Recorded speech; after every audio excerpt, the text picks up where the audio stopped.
Satisfação enorme estarmos na nossa semana de inclusão, né? Somos felizes por estar juntos nesse primeiro momento, nessa primeira semana que a gente consegue fazer de uma forma diferente, porque a gente gosta de estar sempre junto, mas hoje a gente pode estar junto pela telinha.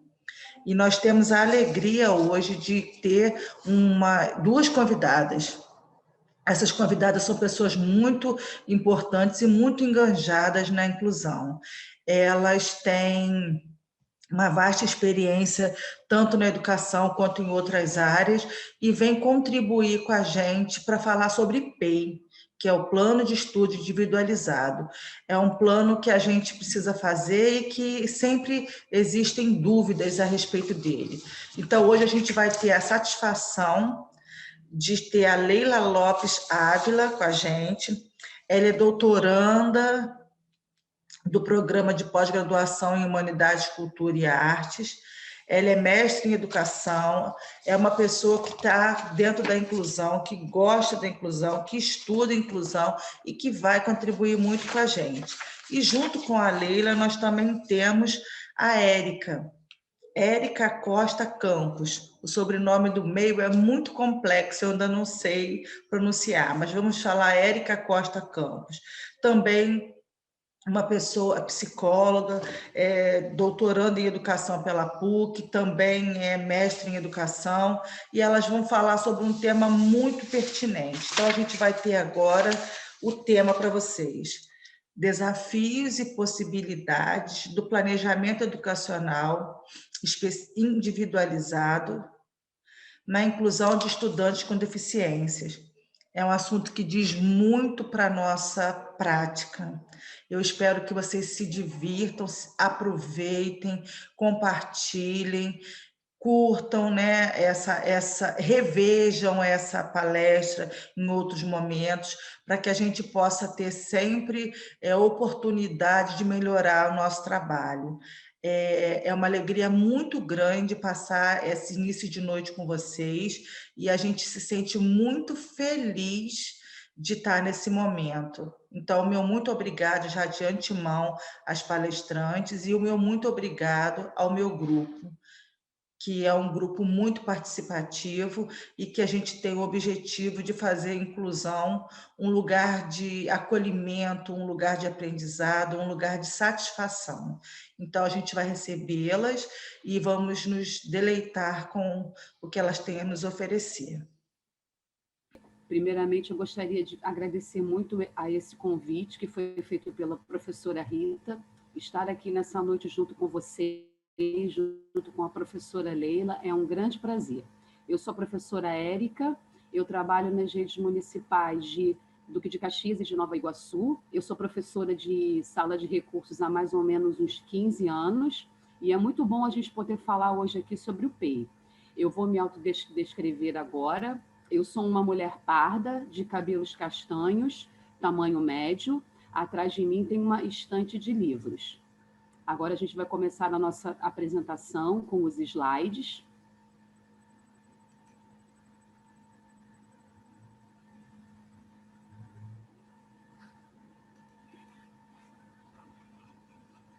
Bom, vamos começar agora com o tema Planejamento Educacional Individualizado, que é o famoso PEI, né? Pode passar, por favor. Aqui eu acho que nos próximos slides tem a apresentação tanto minha quanto da professora Leila. Nós somos pesquisadoras, ambas somos doutorandas, fazemos em universidades distintas, mas temos um apreço muito grande pelo tema do PEI. Pode passar, por favor. Iniciando, eu gosto muito dessa citação de Paulo Freire, sobretudo nesse momento que nós estamos passando agora. O sonho pela humanização, cuja concretização é sempre processo, é sempre devir, passa pela ruptura das amarras reais, concretas, de ordem econômica, política, social e ideológica, que nos estão condenando à desumanização. O sonho é, assim, uma exigência ou uma condição que se vem fazendo permanente na história que fazemos e que nos faz e refaz. Ou seja, nós somos responsáveis por esse momento histórico que nós estamos vivendo. um momento em que nós estamos incluindo as pessoas com deficiência, aliás, todas as pessoas. Hoje a gente fala muito sobre a questão dos direitos humanos. E hoje aqui a gente vai falar um pouco mais sobre os direitos das pessoas com deficiência também. E o PEI é um desses direitos. Pode passar, por favor? Então, eu acho que a gente sempre gosta de começar, tanto eu quanto Leila, fazendo esse retrospecto da trajetória educacional da pessoa com deficiência no Brasil ao longo do tempo, ao longo da história. Nós temos, gente, uma história marcada por preconceitos, por desinformação, por mitos, segregação, exclusão, crenças, falta de perspectivas, estigmatização, isolamento, não aprendizagem. Eu gosto muito desse slide. Tem um autor que, na década de 50, chegou a falar que as pessoas com deficiência, elas eram tratadas naquela época, elas ficavam isoladas, né? Isoladas onde? Nos manicômios, nas prisões, e eles diziam que as condições em que elas viviam eram bem mais precárias, eram bem piores do que talvez quando nós comparássemos aos campos de concentração. Olha que coisa grave, olha que coisa difícil, olha de quem nós estamos falando, que história é essa que a gente precisa rever, que, como disse Paulo Freire, é um eterno rever. A gente vai e a gente volta. Pode passar, por favor, Leila. Vamos falar sobre inclusão, sobre a Política Nacional de Educação Especial na perspectiva da educação. A gente vai falar brevemente, porque o nosso foco hoje não é tanto falar sobre política, mas o PEI também é uma prática política. Então, a gente precisa saber de onde nós partimos. Pode ir, por favor, Leila. Sobre as políticas inclusivas de educação, a sua gênese e os seus desdobramentos, documentos internacionais, como nós vamos ver, a Constituição Brasileira de 1988, a Declaração Mundial de Educação para Todos e a Declaração de Salamanca.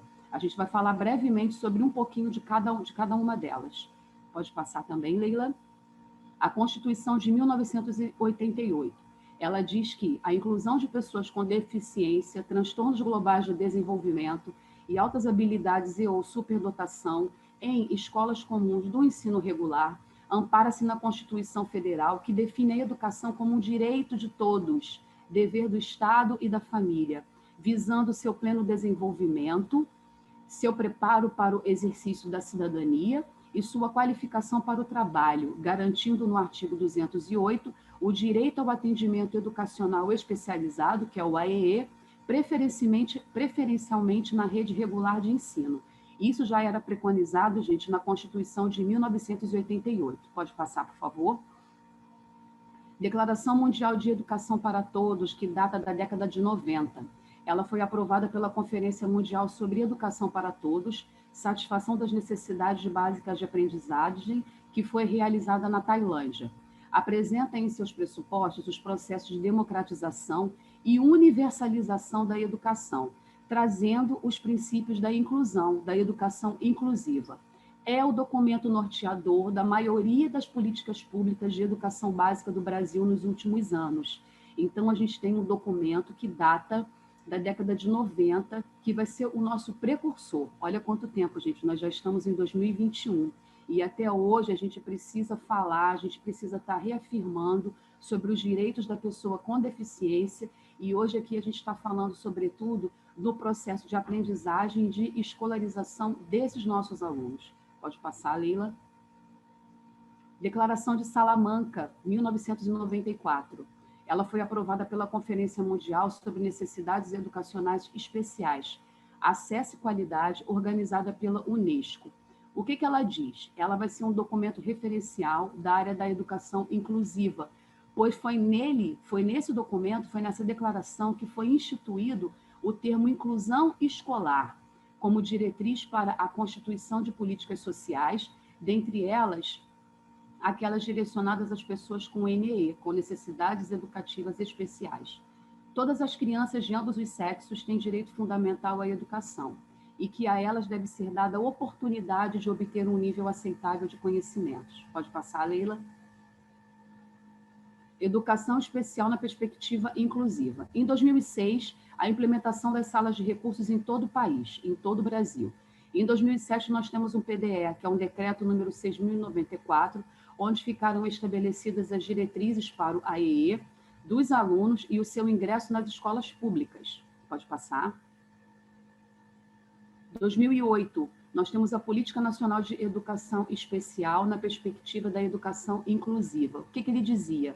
Né? Assegurar a inclusão escolar de alunos com deficiências, transtorno global do desenvolvimento e altas habilidades e superdotação.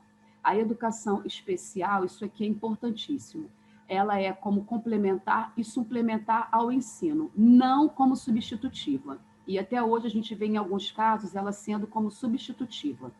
O AEE deve ser realizado em salas de recursos multifuncionais, instaladas em escola comum ou em centros de AEE disponibilizados por escolas especiais convertidas em centros de suporte educacional. Pode passar, Leila. Quais são os objetivos? Oferta do AEE, formação para esses professores, participação da família e da comunidade. Aqui nesse ponto a gente já está falando sobre o PEI, sobre esse planejamento, sobre a formação desses professores, sobre a participação da família e da comunidade, que são os locais onde esse nosso aluno também faz parte. Articulação intersetorial das políticas públicas. O que seria isso? O PEI, para que a gente contemple esse nosso aluno no pleno desenvolvimento dele, a gente vai precisar de uma articulação com alguns setores, sobretudo com assistência social e saúde. Garantir o acesso dos estudantes com deficiências, transtorno global do desenvolvimento e altas habilidades ou superdotação no ensino comum. E como a gente vê até hoje, dentro da nossa prática, a dificuldade dessas famílias com esses alunos em ter esses seus plenos direitos contemplados, tanto dentro da educação, como dentro da saúde também. Isso é uma coisa que a gente vê que as famílias elas continuam lutando bastante. Pode passar, Leila. O público-alvo é uma grande dúvida também, porque algumas pessoas perguntam: mas o meu aluno tem dislexia, tem TDAH, ele não é público-alvo? Então, vamos ver quem é o público-alvo do AEE, do Atendimento Educacional Especializado. São os estudantes com deficiência. Que deficiência? São aqueles que têm impedimentos de longo prazo de natureza física, intelectual ou sensorial. Estudantes com transtorno global do desenvolvimento, aqueles que apresentam quadro de alterações do desenvolvimento neuropsicomotor, comprometimento nas relações sociais, na comunicação ou estereotipias motoras. Enquadram-se nessa definição os alunos com transtorno do espectro do autismo, síndrome de Rett, transtorno desintegrativo da infância, que são as psicoses, e transtornos invasivos sem outra especificação. E temos também aquele grupo que, por muitas vezes, a gente fica tão preso ao aluno com deficiência que esse grupo, às vezes, ele nem aparece. Às vezes, nós temos alunos com altas habilidades, com superdotação, e passa despercebido. Quem são essas pessoas? Quem são esses alunos? São aqueles que apresentam um potencial elevado e grande envolvimento com as áreas de conhecimento humano, isoladas ou combinadas, ou seja, ele pode ser muito bom na área intelectual, acadêmica, na liderança, na psicomotora, em arte, em criatividade. Eu tenho um aluno hoje que ele tem síndrome de Down e tem altas habilidades para arte, para pintura, é um grande artista mesmo. Pode passar, Leila? Sobre as necessidades especiais, que todo mundo já conhece. Por que a gente traz mais esse conceito aqui? Porque é justamente nessas necessidades que a gente deve perceber e que nós vamos ter que priorizar dentro do PEI, como desafios, né? Através de quê? Através dos recursos, da metodologia, de currículos adaptados, bem como de tempo diferenciados durante todo ou parte do seu percurso escolar. Por quê? Porque com todos esses desafios, o que a gente pretende é que esse nosso aluno ganhe o quê? Mais autonomia. Então, talvez alguns recursos que a gente utilize logo lá no início, a gente vai retirando. Vygotsky mesmo fala que o apoio do material concreto, ele não precisa ser para sempre. Aquele desafio precisa fazer parte da vida daquele sujeito também. Então, por muitas vezes, a gente pode retirar momentaneamente aquele material concreto e provocar aquele desafio naqueles nossos alunos. Pode passar. Salas de recursos multifuncionais, né? Estabelece que os sistemas de ensino devem matricular os alunos público-alvo da educação especial nas classes comuns de ensino regular e no AEE, ofertado nas salas de recursos multifuncionais ou centro de atendimentos educacional especializado da rede pública ou de instituições comunitárias, confessionais ou filantrópicas sem fins lucrativos. Pode passar, Leila. De acordo com essas diretrizes, o AEE ele é realizado prioritariamente na sala de recursos multifuncionais da própria escola ou de uma outra próxima, no turno inverso da escolarização. Mais uma vez falando que ele não é substitutivo às classes comuns. Tá? O ideal é que os nossos alunos com deficiência estejam incluídos também nas turmas de classe comum do ensino regular. Pode passar. Contexto da atualidade. Política Nacional de Educação Especial na perspectiva da educação inclusiva. E alguns dados estatísticos são breves dados da pesquisa de uma outra colega nossa do grupo de pesquisa sobre a Baixada. Pode passar, Leila. Matrículas na educação especial por segmento de ensino na Baixada Fluminense. A gente consegue ver que nos anos iniciais nós temos o maior número de matrículas. Tá bom? Pode passar. Depois a gente vem seguido dos anos finais. Né? O público mais atendido pelo AEE, alunos com deficiência intelectual. Olha bem, ó, a gente tem alunos com deficiência intelectual sendo o maior número que nós atendemos. E o porquê disso? Pode passar, Leila.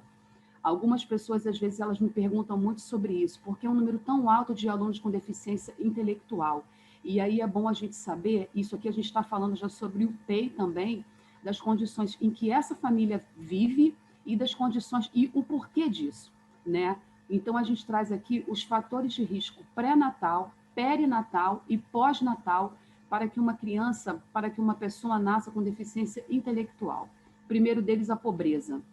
Segundo, a violência doméstica, desnutrição materna, fumo, uso de álcool e drogas pelos pais, doenças infecciosas como sífilis, toxoplasmose, rubéola, dentre tantas outras. Hoje a gente pode colocar aqui também a síndrome congênita do Zika vírus, que, aliás, é tema da minha pesquisa no doutorado também, e ali a gente vê muito claro essa questão da pobreza, né? Essa questão da falta de saneamento básico. A gente tem um número muito grande de crianças com a síndrome congênita do Zika vírus na Baixada Fluminense.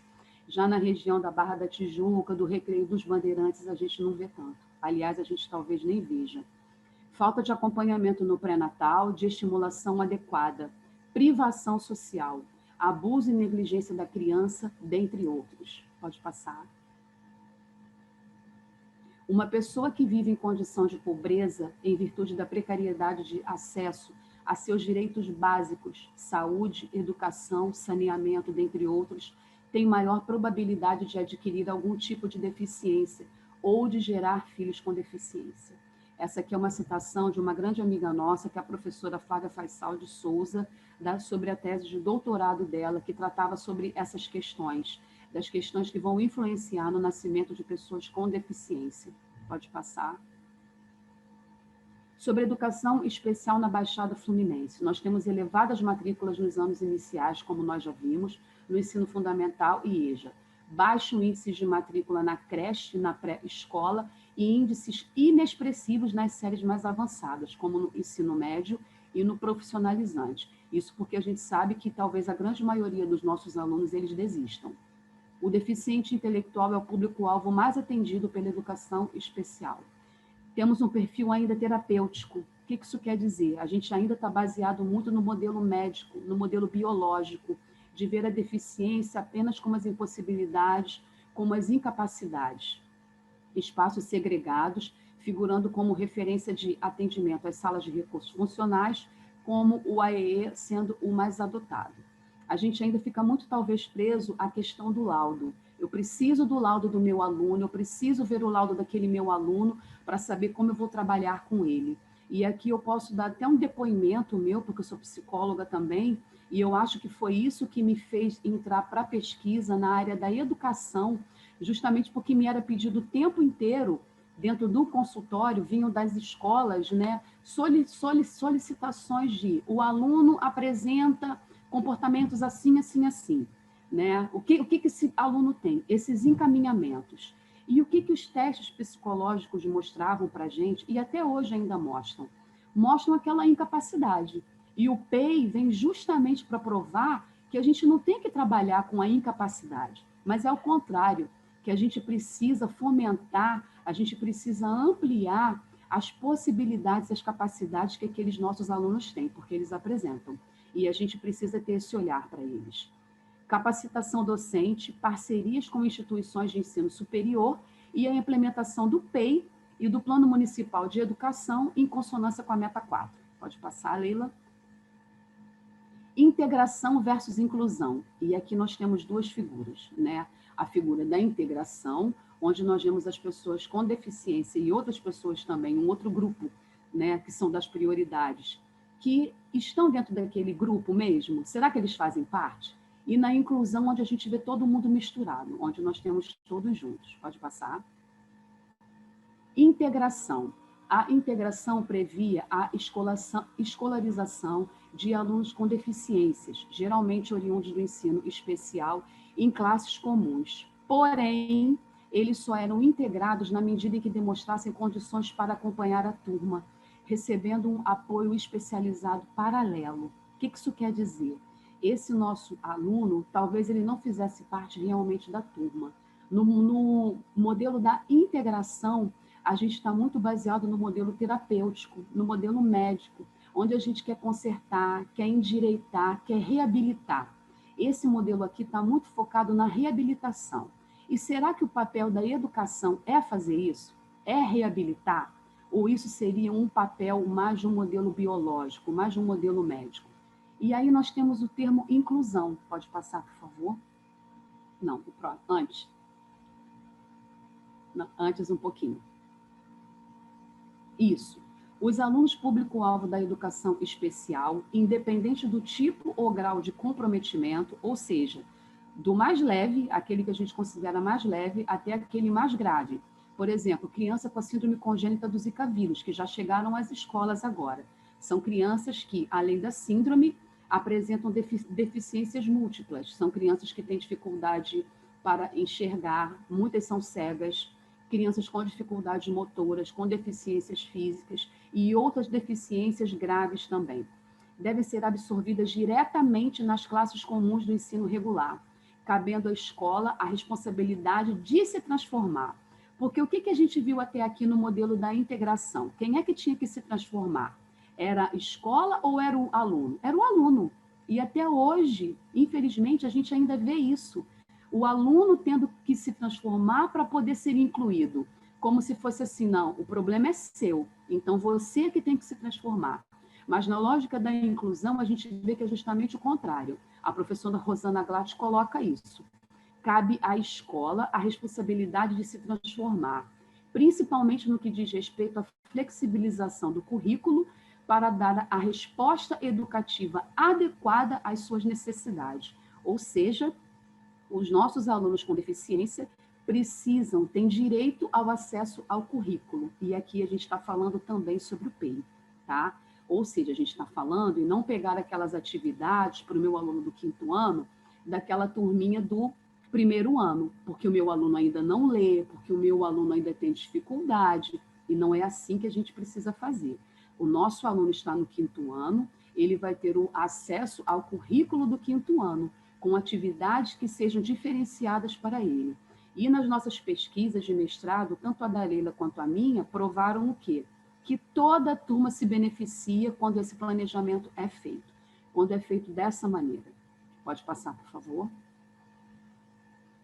Para vocês, o que é educação inclusiva? E aí a gente traz esse quebra-cabeça de várias cores, faltando uma peça. Pode passar, por favor? Educação inclusiva significa um novo modelo de escola em que a gente vai dar não apenas o acesso, porque isso já está garantido lá desde 1988, como nós vimos naqueles documentos, mas a gente quer garantir o acesso, a permanência e a participação desses alunos, gente. Mas a gente quer garantir não apenas socialmente, como se eles estivessem fazendo apenas parte do diário, estão dentro da sala de aula, lá naquele cantinho. Não. A gente quer uma permanência com aprendizagem e desenvolvimento, com participação. onde os mecanismos de seleção e discriminação, até então muito utilizados, sejam substituídos por procedimentos de identificação e remoção das barreiras de aprendizagem. Barreiras que até então a gente achava que eram apenas físicas, né? Mas as barreiras, elas constituem um outro parâmetro também, as barreiras de atitude. Como é que a gente deve olhar para esses nossos alunos? Como é que devem ser as nossas práticas para com esses alunos? Pode passar, por favor. E aqui a gente tem os conteúdos conceituais, os procedimentais e os atitudinais. A gente vai ver brevemente cada um deles. Pode passar. Os conceituais, eles dizem respeito justamente aos conceitos científicos que Vygotsky fala, né? É o aprender mesmo, são aqueles conceitos: antecessor, sucessor, substantivo, combinação, diminutivo, é o currículo em si. A segunda dimensão, pode passar, por favor? A dimensão procedimental, que muitas vezes ela vai ser confundida com a de conceito, mas são os recursos, quais são as estratégias que nós vamos utilizar, e nessa figura aqui a gente está vendo esse nosso aluno fazendo a utilização do material dourado, né, que é o material concreto. Quais são as ferramentas, quais são as estratégias, os procedimentos que nós vamos utilizar para que esse nosso aluno tenha realmente acesso a esse currículo, para que esse currículo faça sentido para ele. Precisa fazer sentido. Quantas vezes nas nossas histórias, em aulas de física, de química, muitas coisas não fizeram sentido para mim, porque talvez faltasse isso. Eu sou mãe de 3 filhas, e a minha filha mais velha, eu nunca esqueço dela falando uma vez para mim, quando ela tinha 3 anos, a gente estava fazendo brigadeiro, e aí eu virei para ela e falei: nossa, você está fazendo uma bola muito grande. Aí ela: mas cada um faz de um jeito. E é realmente assim, na vida cada um faz de um jeito. Eu aprendi com ela, né? E é justamente assim, no procedimento, em como a gente vai dar esse procedimento para os nossos alunos, que eles vão ter acesso a esse currículo de maneira efetiva, fazendo sentido para a vida dele, porque Vygotsky fala: o nosso desafio é promover alguma coisa que faça sentido na vida daquele sujeito, e não apenas que seja uma repetição. Pode passar, por favor. E para mim o mais importante de todos eles é a dimensão atitudinal. São as nossas atitudes, aquilo que a gente acabou de falar. Ele permeia todo o conhecimento e o desenvolvimento. Em outros termos, são as crenças, os valores e as normas que a instituição transmite implícita ou explicitamente para os sujeitos que ali atuam e são atendidos. Ou seja, se cada vez mais eu promovo para ele que ele não sabe, que ele não é capaz, que eu sobressalto essa deficiência dele, porque o que os laudos dizem? Eu já peguei laudo de escrito mesmo, dizendo que o aluno ele seria incapaz de, e depois eu vi um movimento contrário, né? Claro que diante do tempo daquele aluno, diante daquilo que eu dou para que ele compense, que é um outro conceito de Vygotsky que é sensacional, que é a compensação. O nosso aluno, ele só vai ser capaz de mudar um pouco aquele comportamento dele, fazer com que aquele currículo tenha sentido, se ele conseguir compensar. E aqui, gente, entram justamente as expectativas que a gente tem sobre aquele nosso aluno, as representações que, enquanto profissional, eu faço dele, da minha relação com ele. Se eu acho que ele é um incapaz, que ele é um impossibilitado, que ele é um deficiente, né, e que ele não vai ser capaz de fazer nada, eu vou interagir muito pouco com ele, eu vou propor muito pouco para ele. E é justamente isso que o PEI mostra para a gente. Ele escancara aquilo que eu faço, como é a minha prática, o que eu destino para aquele meu aluno, para que ele consiga compensar aquele defeito, que é como Vygotsky fala, né? Tanto que os estudos dele são baseados na defeitologia, no defeito. Como é que a gente compensa? A gente só consegue compensar se eu oferto para aquele nosso aluno algum tipo de material que ele consiga seguir por um outro caminho. Pode passar, Leila. A flexibilização curricular diz respeito às modificações e estratégias organizadas pelos professores que tenham o intuito de atender às demandas dos alunos com dificuldades, com deficiência, no processo de aprendizagem. No entanto, essa modificação não está associada à limitação, à anulação ou empobrecimento do currículo. É aquele exemplo que eu dei lá atrás. Se o meu aluno está no 5º ano, Eu não devo pegar uma atividade só porque ele não lê da maneira tradicional, porque ele é capaz de ler.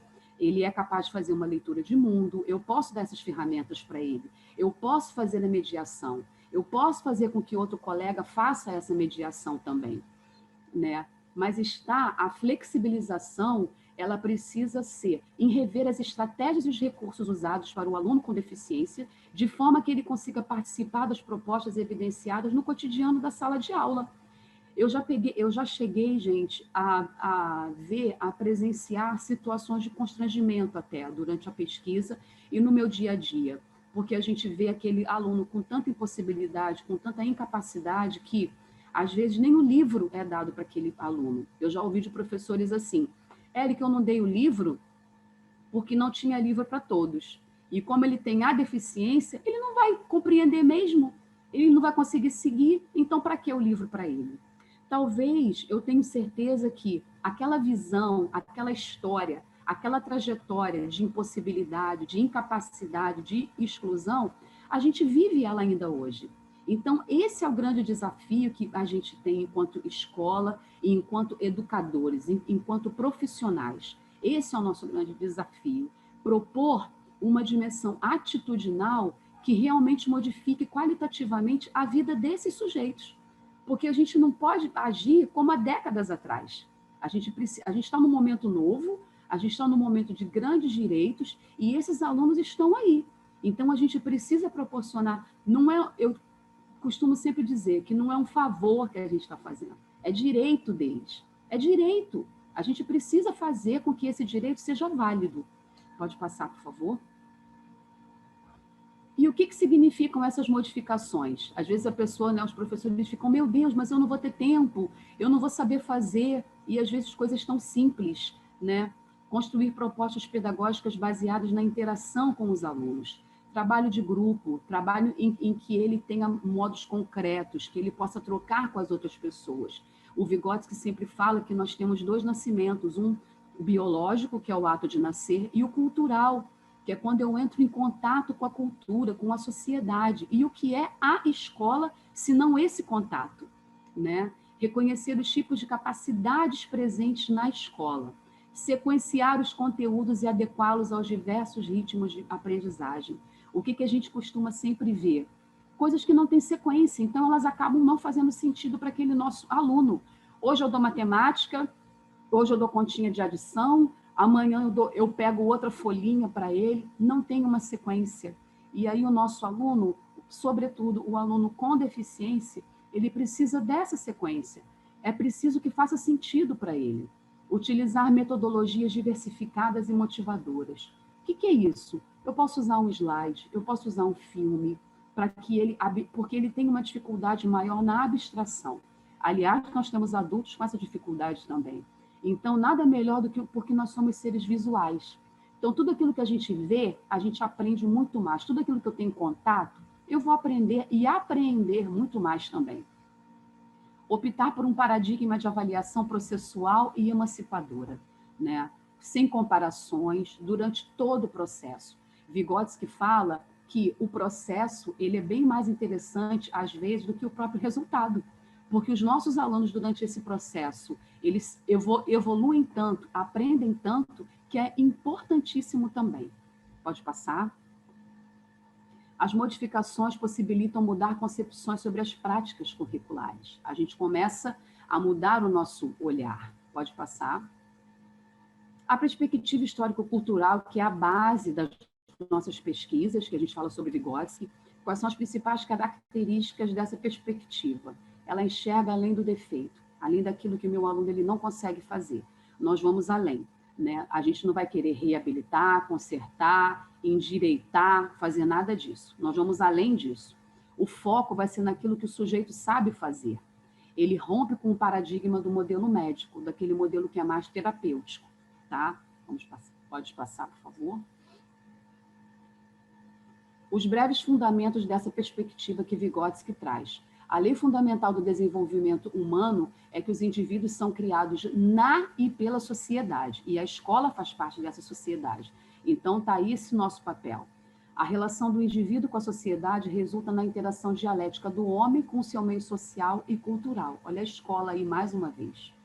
Em outras palavras, segundo essa perspectiva, o ser humano nasce apenas com recursos biológicos, mas com a convivência social, com seus valores, com a sua cultura, esses recursos concretizam o desenvolvimento humano, possível por meio do processo de ensino e aprendizagem. Que rico isso, não é? Que papel fundamental nós temos, que a escola tem, que os professores têm. É o que Vygotsky define como duplo nascimento, como eu acabei de falar, um biológico e outro cultural. A relação entre ambos possibilita o desenvolvimento e a apropriação do conhecimento historicamente produzido. Pode passar. O desenvolvimento para Vygotsky, como é que ele vai acontecer? Ele tem uma origem biológica com as estruturas elementares, são os reflexos, são as reações automáticas, que elas são condicionadas principalmente pelos determinantes biológicos. E tem uma origem histórico-cultural, como a gente acabou de ver, que são os processos psicológicos superiores, que são importantíssimos para a gente. E muitas vezes dentro da escola, como é que a gente trabalha? A gente trabalha com as atividades que focam aonde? Nas estruturas elementares apenas. E a gente precisa focar nos processos psicológicos superiores. Quais são, Érica? Eles se caracterizam pelo funcionamento psicológico tipicamente humano, como, por exemplo, gente, as nossas ações que são conscientemente controladas, a atenção, a memória, o pensamento abstrato, a generalização, dentre outros. É nisso aqui que a gente precisa focar. É nisso aqui que as nossas atividades precisam estar focadas. E o PEI, ele vai contemplar esses processos psicológicos aqui que são superiores. O próprio nome já diz. Ele não tem uma função elementar. Ele tem uma função que é superior. Pode passar.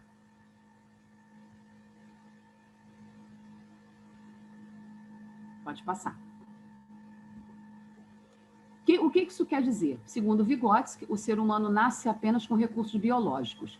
Mas com a convivência social, aquilo que a gente já falou, esses recursos concretizam o processo de humanização, aquilo que Paulo Freire falou lá na nossa abertura, no processo de humanização, de desenvolvimento humano, essencialmente possível por meio do processo de ensino e aprendizagem. Tá? Pode passar. E como que vai ocorrer esse processo de escolarização da pessoa com deficiência? Nós temos duas figuras aqui que são sugestivas, né? Temos uma professora que está fazendo o quê? Ela pensa quadrado e está fazendo com que todos os alunos pensem da mesma maneira. Ninguém pode pensar redondo, ninguém pode pensar retangular, todo mundo precisa pensar quadrado. E temos uma chave dourada até, que é para causar um certo impacto, de como vai ocorrer esse processo de escolarização da pessoa com deficiência. Pode passar, Leila. A construção do conhecimento, como é que ela se dá? Nós temos as sensações, as percepções e as representações mentais. Aqui nós temos o nosso cérebro, né? Para Luria e para Vygotsky, é impossível pensar o cérebro como um sistema funcional fechado, mas ele deve ser pensado com funções pré-definidas que alteram no processo de relação do homem com o mundo, ou seja, elas se alteram nesse processo de relação. Olha que importância da escola. Olha a importância que tem as relações sociais. Esse aluno está realmente incluído, fazendo parte, com a sua participação. Tem alguns conceitos que a gente tem estudado agora, que é o conceito de participação e de envolvimento, que cabe perfeitamente aqui. O quanto esse aluno participa e o quanto esse aluno se envolve naquelas atividades que são propostas para ele. Porque é justamente ela que vai fazer o quê, gente? A construção do conhecimento. É justamente isso. Se eu não promovo isso, eu não vou estar construindo conhecimento com esses nossos alunos, aliás, com nenhum deles. Pode passar, por favor, Leila. A gente fala aqui da pessoa com deficiência, mas aquela construção do conhecimento é para todos nós. As alterações das ligações sinápticas estão relacionadas à influência ambiental, ao ambiente em que a gente vive, que pela plasticidade funcional do cérebro, proporciona a mudança de comportamento do indivíduo com deficiência intelectual com base na experiência, na troca, na relação social. É assim que ele vai construir. É assim que eles vão aprender. Tá? É dessa forma aqui. Pode passar, Leila. Qual é o papel do professor nesse processo? Mediar a aprendizagem, que é um outro conceito que Vygotsky traz, que é a mediação, através dos instrumentos e signos, e da interação que o sujeito vai estabelecer com o meio e com os seus pares, que são com os alunos da turma. E o PEI, ele já preconiza essa mediação. Aqui a gente já pode ver, já é uma das estratégias que a gente pode fazer com esse nosso aluno com deficiência. Pode passar, Leila. O que são os signos? Temos um livro aqui que a gente traz como literatura, que pode ajudar muito, A Construção do Pensamento da Linguagem, tá? Que é de Vygotsky também. Eu acho que é uma leitura obrigatória para a gente que está trabalhando com a inclusão, porque a gente vai acabar compreendendo melhor todo esse mecanismo. Os signos são as representações internas dos objetos, são as representações que eu faço. E os instrumentos também são chamados de ferramentas, são os elementos que são organizados externamente ao indivíduo, que possuem a função de modificar os objetos, de maneira a transformar e mediar as atividades do sujeito com o objeto, superando limites biológicos. É quando a gente vai utilizar aqui, nada mais é do que a gente pegar um material concreto e ajudar esses nossos alunos. Pode passar, por favor, que eu acho que a gente traz um exemplo. Aqui, ó, como é que isso vai acontecer na escola? A mediação através dos instrumentos e signos. Os palitos são o quê? São os instrumentos e aquilo que é externo a mim. Os números usados para representar a quantidade são internos a mim, que são os signos. Então, a gente pode... Isso aqui é um exemplo, mas a gente pode usar tantos outros exemplos de maneira concreta. Nós temos o ábaco, nós temos o material dourado, nós temos a calculadora, isso na matemática. E em geografia, nós temos o globo, nós temos os mapas, nós temos os esquemas que a gente pode estar mostrando para aquele nosso aluno, temos o ambiente do nosso entorno para que ele realmente conheça. E aí a gente vai até onde a nossa imaginação levar. Pode passar, Leila. O processo de escolarização e desenvolvimento dos educandos com deficiência intelectual. A gente está falando mais sobre a deficiência intelectual porque, como nós vimos, ela é o maior número, né? Diante de todas as pesquisas que são feitas, a gente trouxe aqui os números da Baixada Fluminense, mas em outras regiões, como na região do Rio de Janeiro também, em outros estados, quando a gente participa de congressos, a gente vê que a deficiência intelectual é em maior número. Ele vai ser construído a partir de condições concretas de vida e das trocas efetivas com o outro. E é nesse ponto que consiste o desafio da escola para Vygotsky, proporcionar atividades direcionadas que modifiquem qualitativamente a vida desses sujeitos, privilegiando o processo e não o produto final, que é aquilo que eu já tinha até falado. Como foi esse processo? O meu aluno participou? O meu aluno trouxe coisas novas? Ele trouxe dúvidas? Eu pude acompanhar? A gente conseguiu rever todo esse processo? O processo ele é importantíssimo, ele é fundamental, porque aí a gente revê também a nossa prática, para saber se realmente eu atingi aquele meu aluno ou se eu preciso de um tempo maior, se ele precisa de um tempo maior e se são necessárias modificações. Pode passar. Não existe uma única forma de aprender e tampouco uma única forma de ensinar. Mas o bom aprendizado é aquele que envolve sempre a interação com os outros indivíduos e a inferência direta ou indireta deles, e, fundamentalmente, o respeito ao modo peculiar de cada um aprender. Acho que agora é a professora Leila que vai dar continuidade, não é? Isso, Érica. É isso, não é? Para a gente dar continuidade. Meu nome é Leila, dando continuidade à fala da professora Érica. Eu agradeço a oportunidade de estar conversando com vocês do município de Paracambi e dizer da nossa alegria enquanto profissional de mais de 30 anos e também pesquisadora na área da educação inclusiva. Eu sou uma mulher parda, cabelo encaracolado até a altura mais ou menos do pescoço, uso óculos, estou usando no momento cachecol, e no fundo eu tenho uma parede com 2 quadros e também um ar-condicionado e um sofá. Vamos então começar a nossa apresentação. Vou colocar aqui novamente os slides.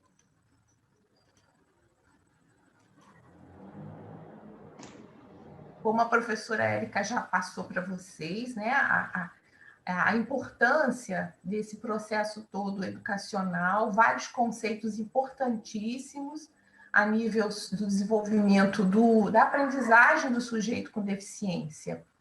Então, vou dar continuidade agora falando da questão prática sobre o planejamento educacional individualizado, com essa frase, dando continuidade ao que a professora Érica acabou de apresentar sobre Vygotsky, que fala o seguinte, não existe uma única forma de aprender, e tampouco uma única forma de ensinar, mas o bom aprendizado é aquele que envolve sempre a interação com os outros, né? E com esse indivíduo e essa interferência direta ou indireta deles. E, fundamentalmente, o respeito ao modo peculiar de cada um de aprender. Então, o nosso tema principal, né, desse encontro é a questão do... Então, essa reflexão sobre a importância de todos estarem, né, envolvidos, e não existe uma única forma do processo de ensino-aprendizagem acontecer. E tudo isso é fundamental, como a professora Érica já falou lá na frente, né? O processo de mediação, como é importante as pessoas que estão envolvidas com a criança ou com o jovem com deficiência estejam ali mediando não só a questão de instrumentos, mas a questão do sujeito, o sujeito que tem uma condição um pouco melhor, né? Ou um cognitivo um pouquinho mais avançado, que ele seja realmente aquele que vai mediar esse processo de ensino-aprendizagem com a pessoa com deficiência. Bom, seguindo, para entrarmos no PEI, a gente tem uma definição aqui de duas referências com relação ao planejamento educacional individualizado, que é a professora Glatt e a professora Plett, e diz o seguinte sobre esse instrumento basicamente pedagógico. Ele é uma estratégia para promover práticas de ensino customizadas, individualizadas, a partir das especificidades de cada sujeito. Pois não existe uma única forma, como a gente já falou anteriormente, de atender às necessidades educacionais de todas as pessoas com deficiência. Então, é fundamental que a gente compreenda, né, que esse processo de planejamento educacional individualizado, por que customizado? Porque nós não temos um modelo definido como único. E, para isso, cada rede de ensino, cada instituição deve buscar o seu caminho, mas principalmente respeitar a especificidade de cada sujeito. Anteriormente, a professora Érica já falou sobre essa questão de individualização. Não é individualizar e fazer atividades separadas para a pessoa com deficiência, mas sim pensar naquele sujeito, pensar nas suas necessidades e, de acordo com essas necessidades, nós organizarmos o nosso planejamento individualizado. Nós temos várias dimensões que o PEI engloba, inclusive existe um processo de pesquisa que nós, como eu e a Érica, nós fizemos a nossa pesquisa de mestrado com o tema Planejamento Educacional Individualizado, e nós temos não só a prática, mas também a teoria de como o PEI beneficia vários aspectos, como aqui nós estamos apresentando. O PEI ele vai nos dar um apoio muito fortalecido para a avaliação, uma avaliação de qualidade, uma avaliação que realmente vai respeitar o desenvolvimento de cada estudante, vai também contemplar as adequações e as estratégias na questão curricular, vai também observar a necessidade de nós termos espaços adequados para a aprendizagem, porque muitas vezes nós achamos, né, numa metodologia mais antiga, que separar os alunos de acordo com o seu desenvolvimento facilitaria. Não, pelo contrário. O PEI mostra que nós temos que fazer essa integração entre todos os sujeitos, aqueles alunos que podem estar com desenvolvimento um pouquinho menos acelerado, e aqueles outros que precisam, né? Ou já estão com um processo de desenvolvimento mais acelerado. Então, nós temos que fazer um trabalho de não homogeneizar a turma, mas sim respeitar a questão heterogênea. E, para isso, nós também temos que pensar nos espaços, né? Nas salas de aula e fora da sala de aula. Então, o PEI ele vem trazer todo esse apoio mais amplo para todo esse processo nosso de avaliação, de planejamento, de metodologias que nós vamos usar, a parte curricular, as estratégias de adequação, que a professora Érica também já falou anteriormente.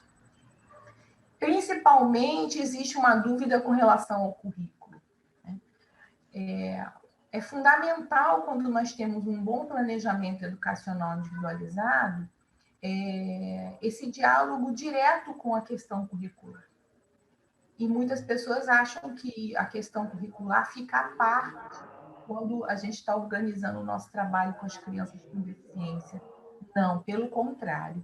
Eu costumo dizer que o currículo ele é fundamental no nosso trabalho, porque a criança com deficiência ela também tem os mesmos direitos de acesso ao currículo básico, ao currículo determinado pela escola ou pela rede municipal que a criança esteja, no caso vocês, Paracambi. Então, nós costumamos dizer que tudo aquilo que a criança considerada não deficiente tem direito ao currículo, a criança considerada deficiente também tem o mesmo direito. Então, não é porque a criança com deficiência tem algumas dificuldades que nós vamos fazer um currículo aquém para ela. Então, nós separamos aqui algumas questões que nós temos que pensar sobre isso, né? Nós temos que ressignificar características de rigidez que às vezes são completamente descontextualizadas e a falta de significado dos planejamentos e atividades pedagógicas. Aqui nós temos vários exemplos com relação a isso. Muitas vezes, a base curricular para a pessoa com deficiência é infantilizada.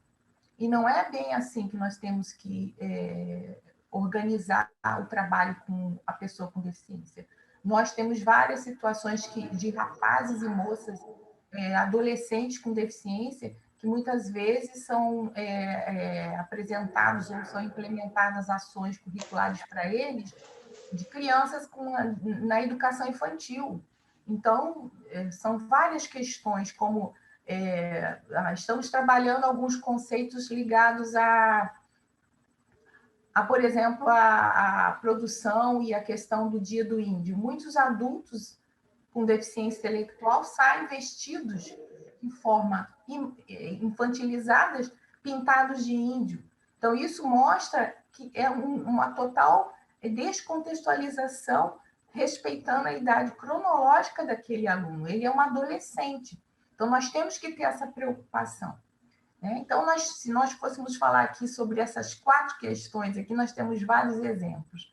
E outra questão é promover acesso ao conhecimento, sendo esse a capacidade de vislumbrar alternativas que possibilitem o desenvolvimento daquele sujeito. E não visualizar aqueles conteúdos frios, aqueles conteúdos sistematizados. Então, nós temos que buscar contemplar que todos esses conhecimentos possam realmente possibilitar o desenvolvimento desses sujeitos.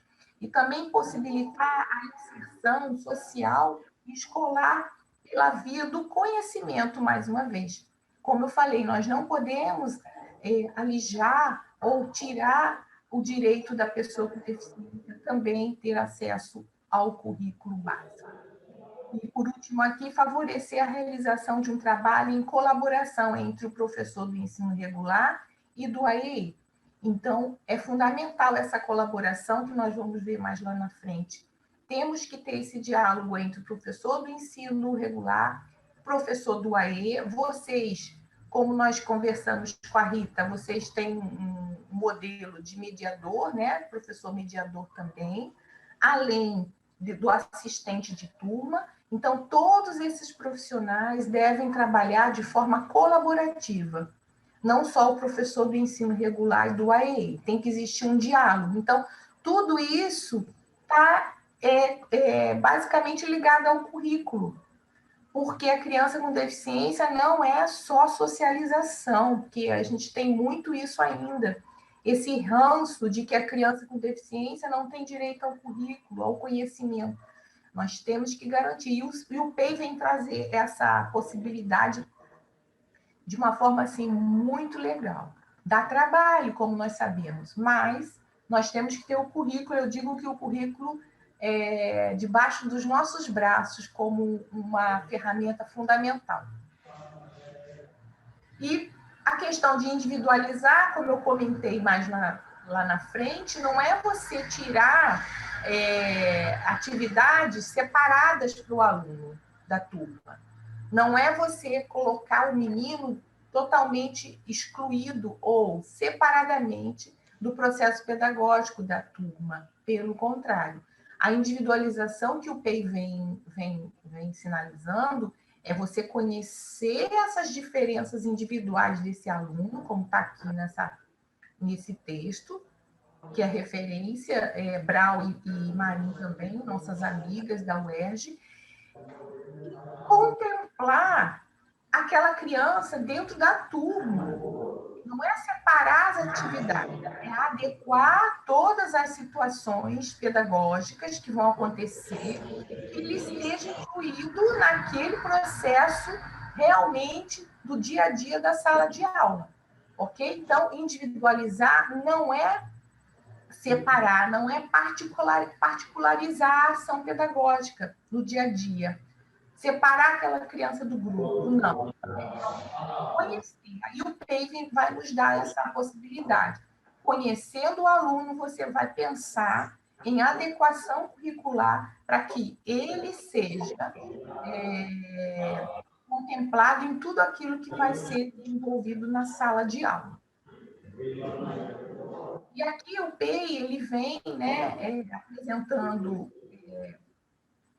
como que nós temos que elaborar. Para que nós temos que elaborar? Quais são essas questões que acompanham o momento da elaboração? Primeiro, como eu falei, nós temos que conhecer esse sujeito. Para isso, a maioria dos documentos do planejamento educacional individualizado, ele tem um primeiro momento, que é um inventário, é uma entrevista, não é uma anamnese clínica, porque muitas pessoas confundem esse primeiro momento como um modelo mais clínico, mas não, é um momento pedagógico onde nós temos que conhecer esse sujeito. Então, tem várias questões aqui que o PEI vai nos dar caminhos, né, para que seja elaborado de forma efetiva. Primeiro, então, conhecer o sujeito. O que esse sujeito sabe, inclusive as questões mais positivas desse sujeito, não as questões negativas. O que ele precisa aprender? E aí vem toda essa questão que a gente acabou de falar do currículo. O que é que nós vamos ensinar para esse sujeito? Por que vai ser ensinado? Para que vai ser ensinado? Por quem vai ser ensinado? E aí entram todas essas pessoas e a família que está envolvida com esse sujeito. Como nós vimos, vocês têm aí em Paracambi todos esses profissionais envolvidos no processo de ensino da criança, mas a família também vai estar, porque o PEI também vai indicar ações para que a família implemente em casa. Então, para quem vai ser ensinado, né? Por quem que vai ser ensinado, desculpa. E onde vai ser desenvolvida a proposta? Como eu falei, vai além da sala de aula, muitas ações. Além da sala de aula, vão ter ações em casa, dentro do pátio da escola, no momento que a criança vai fazer a sua merenda, no momento que ele está na recreação, existem ações que vão ser planejadas para contemplar as especificidades de cada aluno. Quando vai ser desenvolvida, como vai ser desenvolvido, aí vem todo um processo mesmo de adequações. Que recursos nós vamos usar? E aí nós temos que conhecer bastante algumas questões dos processos, né? O desenho universal é um recurso atual para contemplar o trabalho com a criança com deficiência. as tecnologias assistivas, comunicação alternativa, são vários recursos que nós temos que conhecer para utilizar e planejar. Cada criança vai ser necessário um recurso, né? De que maneira vai ser avaliado, e aí a avaliação, né? De que forma nós vamos avaliar? É o tempo todo, a avaliação da pessoa com deficiência. E ela tem que ser avaliada ela por ela, né? O desenvolvimento dela, qual o caminho que ela processou, né, no caminho da aprendizagem. Existem algumas legislações no Brasil que amparam ou apontam o PEI. Nós temos a resolução número 4 de 2009, que fala exatamente do processo do AEE, todo o caminho das salas de recursos, né, e o professor do AEE, como atuar. E nós temos também a mais recente, a Lei Brasileira de Inclusão de 2015, que indica o desenho do PEI no nosso trabalho pedagógico diário. Aí nós separamos aqui, eu não vou demorar, porque vocês depois podem pesquisar com mais calma, na Resolução 4 de 2009, no Brasil, o PEI é um dos desenhos possíveis no plano do AEE, porque na Resolução número 4 de 2009 fala de toda a atuação do profissional do AEE e fala de todo esse caminho, desses atendimentos, né, básicos relacionados a essa colaboração, professor do ensino comum e professor do AEE. Então, lá no artigo 9, ele fala dessa elaboração do plano do AEE, que de uma forma geral esse professor tem que ter. Então, o PEI tem que estar incluído nesse plano de ação. E aí define esse plano de ação, que são de competência dos professores que atuam na sala de recursos multifuncionais ou centros do AE, em articulação com os demais professores do ensino regular, com a participação aí, olha, da família e interface com os demais serviços setoriais da saúde, assistência social, entre outros que necessitar. Então, vou repetir novamente, porque o desenho do trabalho de vocês em Paracambi não é só o professor do AE, né? Vocês têm o professor do AE, tem o professor do ensino comum, tem o professor mediador e tem o assistente. Então, aqui, nesse artigo, nós poderemos ampliar todos esses profissionais, que tem que existir um plano geral para que essa criança seja contemplada em termos de aprendizagem. Então, todos devem estar imbuídos em organizar um planejamento mais único, que também não é o professor do AE ter um, o professor da classe do ensino ter outro, o assistente de turma ter outro e o professor mediador ter outro. É uma loucura. Não é. É um trabalho em conjunto. Então, a comunicação e o trabalho colaborativo é fundamental. Então, eu não vou me ater muito nesses artigos, mas depois vocês podem pesquisar, tá?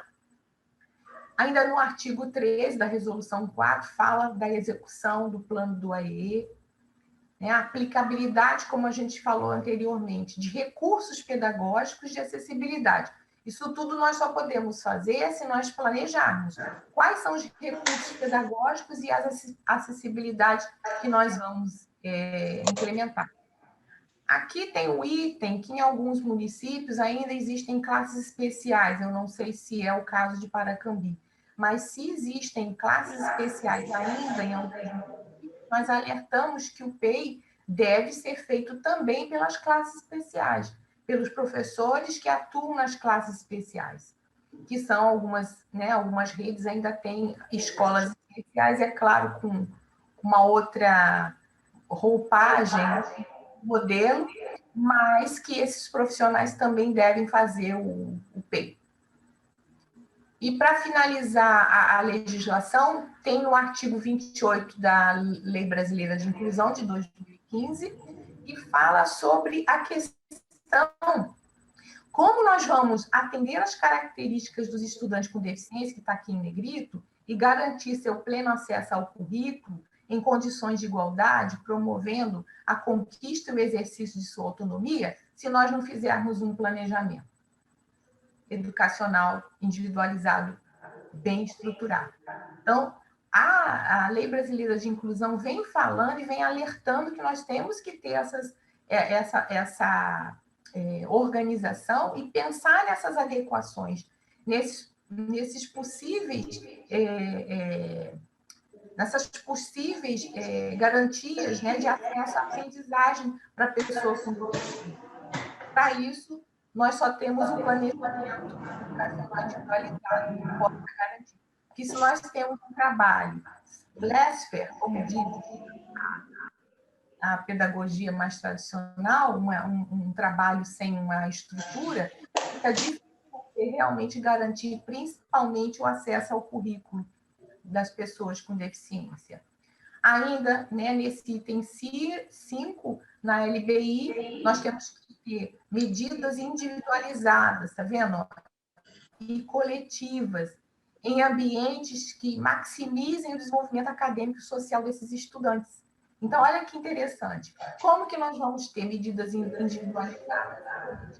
Não pararmos para fazer um planejamento educacional individualizado interessante. Bom, aqui, por último, item 7 na Lei Brasileira de Inclusão, que fala o planejamento de estudo de caso, de elaboração de plano de atendimento educacional especializado, de organização de recursos, de novo, e serviços de acessibilidade e de disponibilização e usabilidade pedagógica de recursos de tecnologia assistiva. Só é possível quando a gente organiza. Como eu falei anteriormente, nós temos que conhecer o sistema universal, temos que conhecer as tecnologias assistivas, que são recursos interessantes de acessibilidade, ok? E ter esse cuidado de realmente pensar para cada um quais os recursos serão disponíveis e mais adequados. Aqui eu trouxe uma ilustração, como sugestão até, como uma garantia que os municípios possam ter do PEI, que coloquem no calendário escolar dias específicos para que o PEI realmente seja implementado de forma colaborativa. Eu trouxe aqui um exemplo do calendário escolar do município de Belford Roxo, que vem garantindo no calendário escolar, como dia letivo, a possibilidade dos professores que atuam com a criança com deficiência se organizem e possam fazer o PEI colaborativamente. Então, isso depende de cada rede, mas é uma sugestão e uma garantia legal. Por quê? O planejamento não pode ser feito nos corredores. Não dá para o professor não ter um tempo e não sentar com o outro para realmente realizar aquele planejamento que demanda tempo. Então, é uma sugestão de garantia legal que algumas redes já estão se comprometendo, aí é um compromisso realmente, vamos dizer assim, político, né, que vai além da questão do dia a dia da sala de aula. Então, que os secretários de educação, que as coordenadoras de educação do ensino fundamental, do eixo, da educação infantil, pensando nos horários, nos dias específicos para o PEI. Né? Porque realmente é muito interessante nós falarmos do PEI, mas nós temos que ter um compromisso político. É uma questão realmente que vai muito além da sala de aula. E é uma sensibilidade, porque se a rede vê a importância do trabalho com a criança com deficiência, vê que é importante, então nós temos que garantir também no calendário escolar, tá? É uma sugestão que tem dado certo. E também garantir, não só no calendário escolar, mas nos próprios projetos políticos pedagógicos das escolas ou nos regimentos escolares. E nós temos visto muitas escolas que já têm um trabalho com as pessoas e com os jovens com deficiência,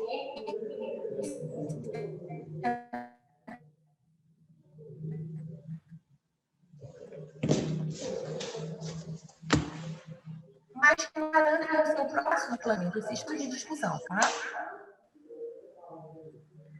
Bom, também temos algumas questões na BNCC que nós trazemos, como fundamental, né? Principalmente na experiência com a educação infantil, que vem dizendo sobre a importância da atuação pedagógica nossa, estar calcada no eu, no outro, que são essas, vamos dizer, essas garantias específicas. Nós estamos aqui enfatizando a BNCC traz para a educação infantil esses processos, que é o pensar do eu, do outro, do nós, do corpo, dos gestos, dos movimentos, cores e formas. Não sei se vocês já estudaram a BNCC, mas é interessante vocês depois darem uma olhadinha, que tudo isso aqui nós temos que pensar. A escuta, a fala, o pensamento, a imaginação, os espaços, as relações e as transformações. Porque, gente, na educação infantil, quanto mais cedo a pessoa com deficiência tiver acesso ao processo educacional, melhor ainda o seu desenvolvimento. Então, nós trazemos como um alerta, que é lá na educação infantil, que esses campos de experiência têm que ser realmente trabalhados nos nossos planejamentos. E voltei. Vamos entrar no último item, no penúltimo, que eu trouxe um exemplo do PEI, que fala exatamente do planejamento colaborativo, que nós já estamos sinalizando desde o início da nossa fala. Se não trabalharmos juntos, não tem como. Não é segregando as nossas ações que vai dar certo. Não é o professor mediador, não é o assistente sozinho, não é o professor da sala de recursos sozinho, não é o professor do ensino regular sozinho. São todos juntos, ok? Não é o professor do AEE, ou melhor, o professor também do ensino comum, achar que o professor mediador que é o responsável. É ele que vai fazer tudo sozinho. Não. Nós temos que ver de forma curativa, inclusive os relatórios, não só o PEI, os relatórios e as nossas ações diárias.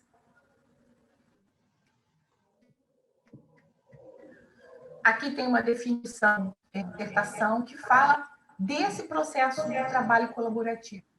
E diz exatamente que o PEI ele é uma estratégia pedagógica que vai oportunizar essa organização, para que tudo aconteça acontendo com a pessoa com deficiência, com o estudante com deficiência. E aí, quais são essas pessoas? Quais são esses atores que fazem parte desse convívio do aluno que vai fazer parte do PEI? Todos. Professor do AE, professor da classe especial, se for, né, se tiver na professor da escola especial, se tiver escola especial, como a família, inclusive os profissionais da saúde, a equipe da escola, a própria direção deve fazer parte, os orientadores pedagógicos, os orientadores escolares, os coordenadores de turma, o auxiliar de turma, então é um trabalho que envolve toda a escola. Não é uma pessoa responsável. Tem que ter muito esse modelo ainda acontecer. O aluno é seu, então você ou ele, o mediador, que vai fazer tudo sozinho, ou vai pensar tudo sozinho. O próprio assistente de turma, não. Se acontece isso, nós estamos num modelo ainda muito antigo, num modelo muito segregador. Todos devem estar. Existem ações que vão demandar, né, envolvimento de todos, além da sala de aula, como nós falamos. A família, até a profissionais da saúde também.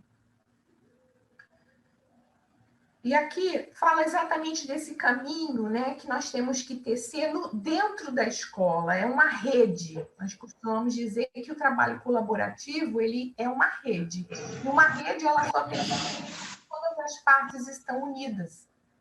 Então, esses atores que compõem toda essa comunidade escolar devem tecer esse dia a dia da pessoa com deficiência. Todos esses serviços têm que atuar de forma colaborativa. Não só no interior da escola, mas dentro e fora desse espaço. Aí eu trouxe aqui para vocês, na minha fala, recortes de documento norteador do PEI de um município. nós poderíamos trazer aqui vários modelos, mas nós escolhemos um só e não seria um pouco mais delicado. Então, como eu falei no início, o PEI ele tem no início do seu processo um inventário ou um roteiro, ou melhor, uma entrevista, mas uma entrevista que não tem um cunho médico, clínico, e sim pedagógico, para que nós possamos. Então, nós trouxemos aqui um recorte de um inventário. Esse inventário de Duque de Caxias, esse foi inspirado no modelo da Associação Americana Intelectual, que traz um modelo não médico, mas um modelo mais voltado para a questão biopsicossocial da pessoa. Então, que faz um diálogo com a questão pedagógica. Então, esse modelo tem uma inspiração numa base teórica. Então, cada município tem a sua escolha teórica também com relação ao modelo do PEI. Tá? Então, eu costumo, antes de apresentar, fazer essa introdução, porque o próprio modelo norteador do PEI também deve ser elaborado de forma colaborativa pelos profissionais que vão atuar. E são os profissionais que vão escolher a base teórica dele. Tá?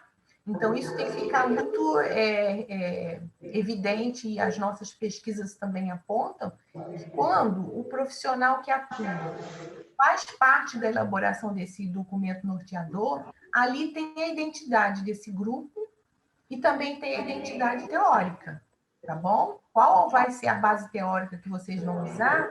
Qual vai ser a identidade? Depende de cada grupo. Então, o inventário de Duque de Caxias, do PEI, vou passar aqui para você.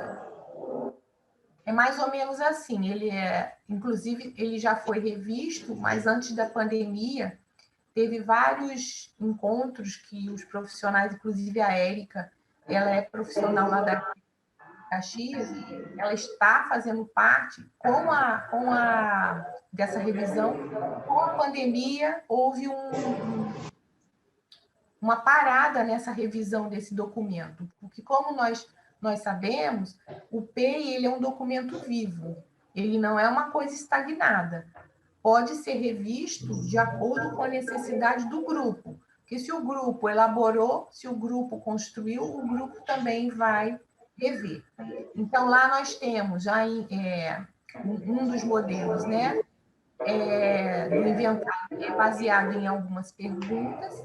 Aqui, separamos só para vocês terem uma ideia, a habilidade conceitual da comunicação, e o professor, junto com todos os profissionais, vão fazer essa entrevista para levantar as características de cada aluno. Então, tem a legenda sim, não e às vezes, e várias perguntas.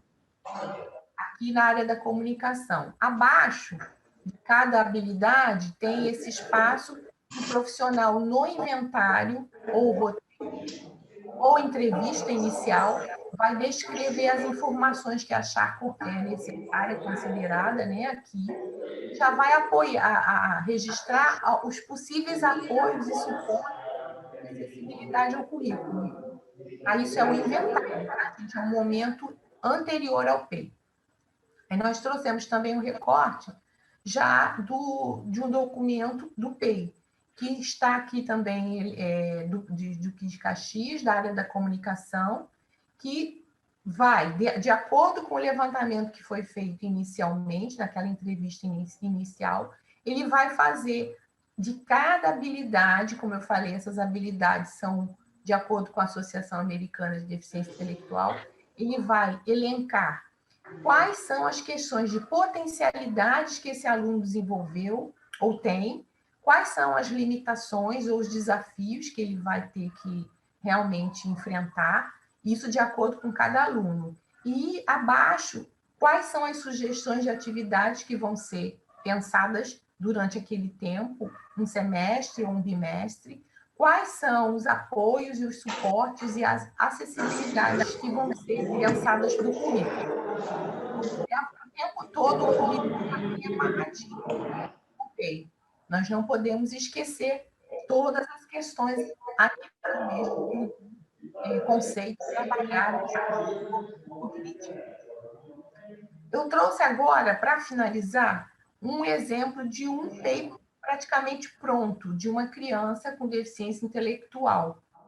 Então, esse paper, claro, passou pelo primeiro momento, que foi a entrevista com a família, e depois esses profissionais elaboraram esse planejamento para um semestre ou um bimestre. Eu acho que foi para um bimestre.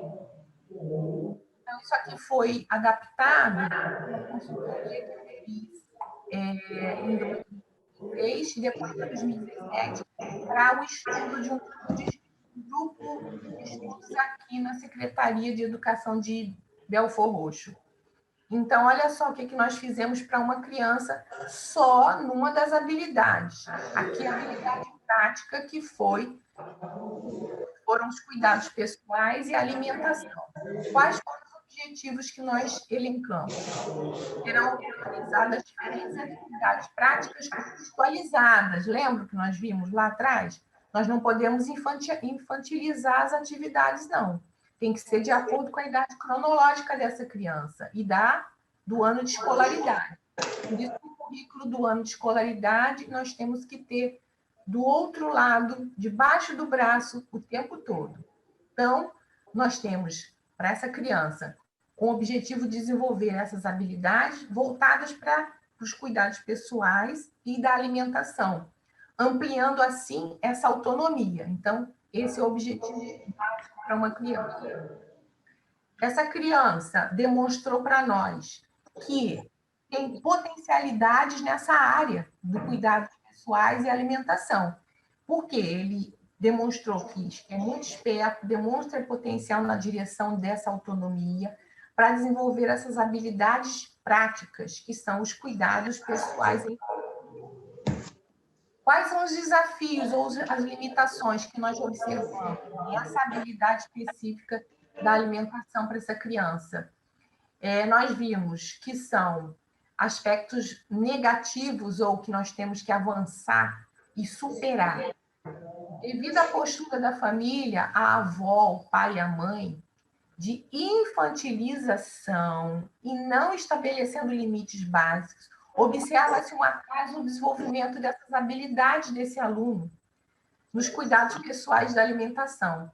Em alguns momentos, consegue até controlar os adultos em sua volta. E na escola e em casa também, dando ordem, direcionando para fazer sua vontade. Então, esses são os pontos fracos que nós poderíamos dizer que nós vamos ter que avançar com essa criança. Demonstra um outro ponto fraco e desafio para nós avançarmos. Demonstra compulsão na alimentação. Essa criança está obesa. Alimenta-se na escola às 12 horas, querendo repetir até muitas vezes 4 vezes. Após a merenda, compra um lanche, refrigerante. Quando chega em casa, ainda é oferecida uma refeição. Isso tudo aqui nós só podemos descobrir ou ter essas informações através da entrevista que nós fizemos antes. Ok? Por quê? Através dessa conversa que foi observado que essa criança ela tem esse hábito, ou a família colocou esse hábito nela, de se alimentar de forma compulsiva. Então, foram várias orientações e desafios para realmente avançarmos em direção à autonomia dessa criança no processo de alimentação. Bom, quais foram as atividades e as acessibilidades que foram indicadas para essa criança? Quais foram os apoios, os suportes e também a avaliação que nós temos que avaliar? Durante as atividades escolares e junto à família, serão orientadas as seguintes ações. Tudo ligado àquele processo de alimentação e autonomia, tá, gente? Lavar as mãos antes e depois das refeições. Isso, com certeza, essa criança não tinha. Alimentar-se sozinha, sem derrubar os alimentos. Alimentar-se com moderação. E, durante o bimestre, fazer uso de colher com acessibilidade, porque, além de tudo, essa criança também não conseguia levar a comida até a boca de forma que não derramasse. Então, foi apontado um recurso de acessibilidade, que é a colher adaptada. As merendeiras, olha como é importante o trabalho colaborativo. Por isso que o PEI ele é minucioso, que até as merendeiras foram orientadas para como servir essa criança. Ó. As merendeiras foram orientadas para servir o aluno com moderação, podendo repetir uma vez. Quantas vezes ele repetia? Que ele queria repetir 4. E as merendeiras, por ser uma criança especial, achava que poderia. Ah, não, ele é especial, ele pode. 4 vezes. Quantas vezes a criança que não é considerada deficiente pode repetir? Não é uma vez? Então, ele também só pode repetir uma vez, não 4. Então, olha quantas pessoas são envolvidas em um pequeno objetivo que seria autonomia para a alimentação. A família foi orientada sobre a necessidade de reeducação alimentar. A equipe da escola encaminhou também para nutricionista, endocrinologista e atividade esportiva. Aí entra os OAPs, os orientadores educacionais também, por isso também um trabalho colaborativo, porque teve que envolver a equipe da escola, quem encaminha são esses profissionais, né? O OAP e o OE. E também foi solicitado que a família não envie mais dinheiro para a compra de lanche, e sim que envie frutas para o estudante comer após a merenda. Tá? Então, olha só quantas questões tão minúsculas, mas que são fundamentais, e só um planejamento educacional individualizado, bem estruturado, que vai poder indicar tudo isso. Bom, encerrando essa parte do PEI dessa criança, que é um recorte, tá, gente? Um recorte pequenininho. A família e a escola, na família e na escola, o estudante será orientado com a supervisão, né, nos momentos de higienizar-se sozinho após usar o banheiro, lavar as mãos após usar o banheiro, levantar e abaixar a tampa do vaso, abrir e fechar a roupa. Quer dizer, são ações que nós temos que, junto com o assistente de turma, tendo o assistente de turma, nós temos que pensar nesses detalhes, porque o assistente de turma que vai acompanhar a criança na hora que vai ao banheiro, o assistente de turma que, de repente, vai acompanhar lá junto à merenda, mas ele, junto com o professor do ensino regular e o mediador da turma, como é o modelo que vocês têm, tem que planejar junto como vai fazer. E não é fazer pelo aluno, é fazer com que o aluno tenha autonomia para buscar essa independência, tá? E também a família foi orientada sobre as ações ligadas ao processo de autonomia, também da higiene pessoal dessa criança, e que seja orientado, supervisionado, de não fazer por ele, porque a família fazia por ele. Tudo isso. Além das já citadas acima, que o estudante possa aprender a vestir-se sozinho também, tomar banho sozinho também, pentear-se sozinho, amarrar o tênis, entre outras. E a avaliação encerra com: no próximo bimestre serão revistos todos esses objetivos e estratégias, todas essas propostas, junto com a família, junto com o professor do AE, junto com o professor do ensino comum, com as merendeiras e com a equipe da escola. Desculpa os cachorros aqui, tá, gente? No finalzinho eles começaram o ar da graça. Então, veja como o PEI contempla tudo, gente. E isso tem que ser feito com minúcias mesmo. Algumas referências nossas, que nós deixamos para vocês, que é a nossa dissertação, minha de Érica, e também da Gabriela Valadão, que também faz um trabalho interessantíssimo sobre o PEI lá na UFSCar. Tem esse livro que nós também deixamos como referência muito legal para vocês, que é o livro da professora Glatt, da professora Márcia Pleite, que fala sobre as estratégias educacionais diferenciadas, que além do PEI, tem também a questão de tecnologia assistiva, tem várias questões aqui interessantíssimas que vocês depois podem adquirir. Podem até comprar online, não é tão caro. E para finalizar, a gente deixa essa reflexão aqui, que o trabalho com a pessoa com deficiência, qual é o tamanho desse desafio? Que muitas pessoas acham que é um desafio enorme, né? E aí essa imagem nos faz uma reflexão esses dois arqueiros aqui, esses dois profissionais da educação. Um vê o tamanho do obstáculo, né, e diz o seguinte: caramba, é muito grande, né? É grande a beça. Não tem como vencer, porque é muito grande. O outro diz que é grande a beça, não tem como errar. E a gente acha que o PEI vem mostrar que realmente nós estamos com o segundo arqueiro aqui. Não tem como errar. Às vezes nós achamos que é um obstáculo enorme trabalhar com a pessoa com deficiência, estar na turma do ensino regular com eles, mas dependendo do nosso ponto de vista, dependendo da nossa organização, desse planejamento que realmente é fundamental, nós não temos como errar. Nós só vamos acertar, ok? E para a última reflexão, qual é o papel realmente, algumas reflexões, qual é o papel da nossa escola, né? E as práticas pedagógicas destinadas aos alunos com deficiência têm contribuído para a sua aprendizagem e desenvolvimento? Ou só tem socialização? Ou só tem o objetivo dele estar ali por estar? Então, a aprendizagem, o desenvolvimento cognitivo é fundamental que as nossas práticas pedagógicas realmente tenham esse objetivo. E, mais uma vez, a gente agradece, Rita, a oportunidade e que vocês, assim, foi muito breve, mas que nós possamos ter deixado, assim, uma semente com relação a esse processo mesmo do planejamento educacional individualizado. É necessário sistematizarmos o trabalho com essas crianças, sim. Eu acredito até que o PEI seria para todas as crianças, não só a criança com deficiência. Isso a gente vê que dá um resultado muito grande no processo escolar. É que um dia, quem sabe, nós tenhamos o PEI para todos, mas nesse momento que as pessoas com deficiência sejam contempladas, porque não podemos mais só trabalhar pensando em incluir socialmente, ou, tá muito bom ele estar aqui no ensino regular e ele não vai aprender mesmo, então fica só naquele trabalho mais simplório. E não é esse o caminho.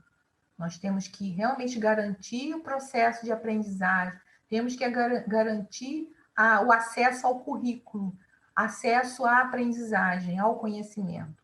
E o PEI é uma estratégia que garante isso. Tá? Muito obrigada, Rita. Um beijo aí para vocês. Foi excelente, foi muito bom.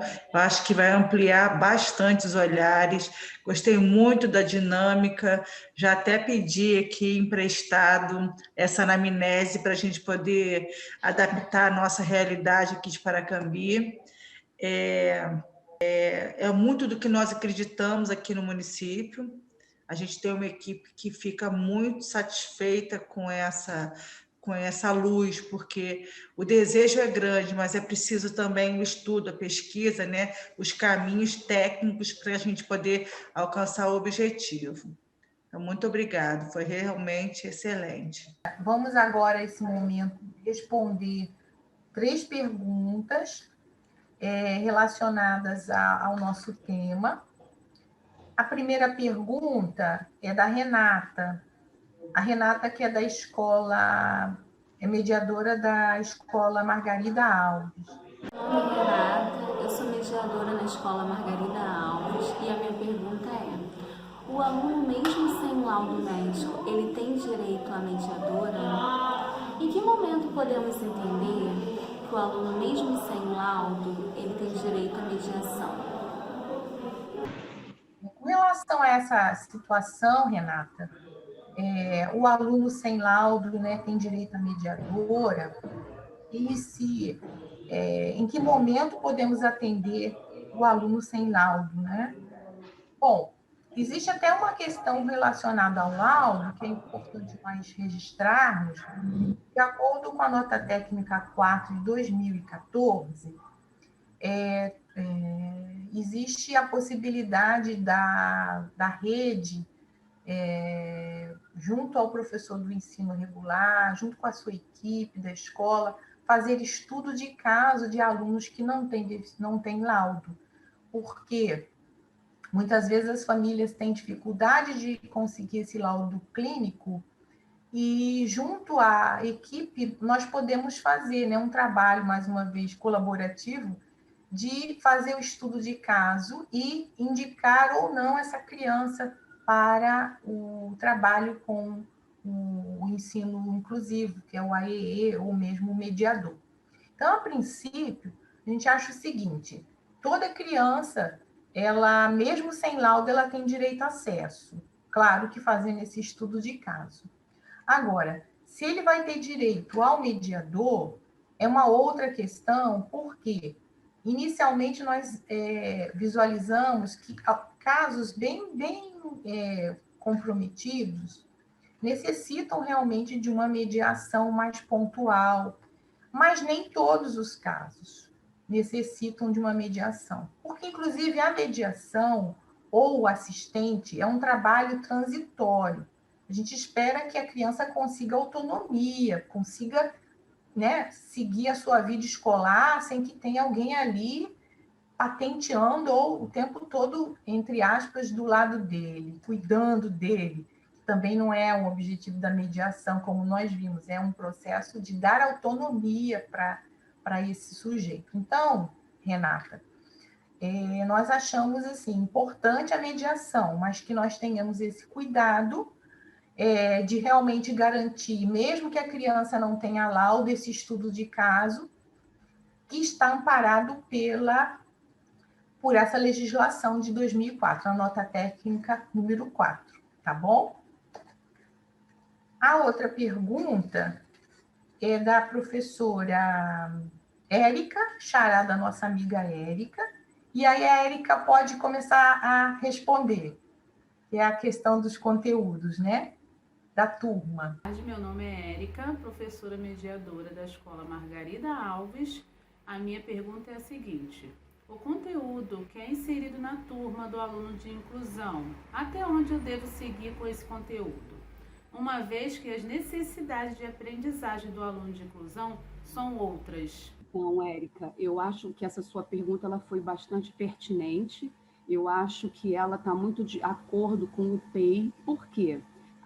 É justamente daí que a gente vê essa necessidade, essa importância do PEI, porque a gente vai estar reavaliando constantemente, a gente vai estar revisitando esse PEI para ver justamente até onde a gente pode ir. Mas eu acho que a gente pensa que talvez essa questão não seja tanto essa de até onde eu posso ir, mas de ver como é que o meu aluno avança nesse processo dele, de aprendizagem, de desenvolvimento. Como a gente viu, a professora Leila colocou, o mais importante é que ele esteja incluído e tenha acesso ao currículo da turma e que essas adaptações sejam feitas para que esses objetivos que nós vamos traçar e que fazem parte do PEI sejam contemplados para esse nosso aluno. Por isso que o PEI é tão fundamental, porque dentro dele a gente vai traçar quais são as estratégias, quais são os objetivos que eu quero que aquele meu aluno com deficiência atinja, alcance. Se eu percebo que mesmo eu traçando essas estratégias ele não conseguiu, nós vamos rever. Nós vamos ver um outro caminho, estratégias novas. E eu posso te dizer assim, com propriedade, que são os próprios alunos que acabam mostrando também para a gente quais são esses caminhos, quais são essas possibilidades que no nosso cotidiano, que no nosso dia a dia, a gente pode fazer, tá bom? Eu só realmente concordo com a Érica, tá, Érica? A outra Érica. E tudo que nós falamos já veio contemplar a sua pergunta, porque como, até onde eu vou seguir esses conteúdos, ou melhor, esses conceitos? Já o tempo todo, né? O tempo todo nós temos que estar buscar garantir que o aluno com deficiência tenha acesso aos conteúdos e aos conceitos, tá bom? Agora, a última pergunta é da professora Valéria. Boa tarde, meu nome é Valéria, eu sou professora da Escola Municipal Hortência Pirro do Vale, trabalho com as turmas do 5º ano. Eu gostaria de saber se o registro avaliativo do aluno tem que acontecer no mesmo momento da avaliação da turma ou pode ser feito no final do cronograma de cada meta atingida? Professora Valéria, eu acho que essa é uma das questões que a gente mais responde, que é sobre a avaliação do aluno com deficiência. Na minha vida escolar também, onde eu trabalho, a gente está sempre respondendo, está sempre revisando isso. Eu acho que já foi dito um pouco sobre isso, que a avaliação ela deve ser permanente para todos os alunos e para o aluno com deficiência, sobretudo. Ela precisa ser constante e o PEI ele já contempla esse aspecto. Quais são as estratégias de avaliação que eu vou utilizar com esse meu aluno para que ele não seja prejudicado? Primeira coisa, não comparar esse nosso aluno com os demais alunos. Isso é óbvio, porque ali a gente já vai ter quais são as possibilidades que ele tem, isso tudo já vai estar descrito no PEI. Por isso que o PEI, eu sempre digo, ele é um instrumento, para mim, o mais importante para quem trabalha com deficiência. Como a professora Leila falou, ele seria ideal para todos os alunos, porque somos todos diferentes, e essas diferenças precisam ser contempladas. A gente vem de uma história, como eu já falei lá no primeiro slide, de muita segregação, e as avaliações, elas são segregatórias até os dias atuais, não apenas para os alunos com deficiência, mas para os outros alunos também, né? Por quê? Porque elas medem, elas vêm a partir da nota. Então, a gente acaba tendo sempre essa ideia muito viva dentro da gente. E então, qual é o papel desse professor? É fazer esses registros, sem essa comparação, eu vou conseguir perceber bem quais foram os avanços que aquele meu aluno teve, porque eu já vou ter determinado, dentro desse próprio PEI, o que eu acho que ele pode conseguir, né? E muitas vezes eu vou dizer para você que eu sou surpreendida e esses objetivos eles são mudados e a gente costuma ir além, porque os alunos eles dão essa resposta para a gente. A gente consegue ir além, sobretudo quando a gente faz um trabalho junto com uma família, como a professora Leila falou. O PEI, ele sai de dentro da sala de recursos. Ele precisa ir até a sala de aula da classe comum, ele precisa ir até a comunidade, ele precisa ir até essa família. E aí eu acho que todos esses registros que você deve fazer, assim como eu faço, eles são cotidianos, eles são diários. E deve ser feito também junto com o professor de classe comum dele. Ele deve estar participando, para que você é a professora da classe comum e deve estar em contato permanente com a professora de sala de recursos dele, para que vocês possam conversar e ver no que realmente qual é aquele alvo, né? É o alvo que a gente mira e que a gente quer acertar. Eu acho que o PEI traz muito isso para a gente. E a gente, de repente, precisa mudar alguma coisa, né? Eu acho que é isso. Focar sempre nas possibilidades dos nossos alunos. Ver quais são as possibilidades que ele tem e que eu consigo trabalhar com ele. E sempre perguntar.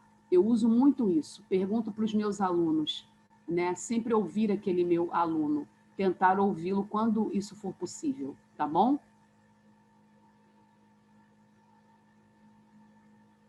Eu quero agradecer, gente, de coração, a boa vontade, me desculpar pela minha inexperiência, eu não tenho essa prática, mas eu queria muito que acontecesse, então, obrigado pela paciência de vocês com as minhas limitações tecnológicas.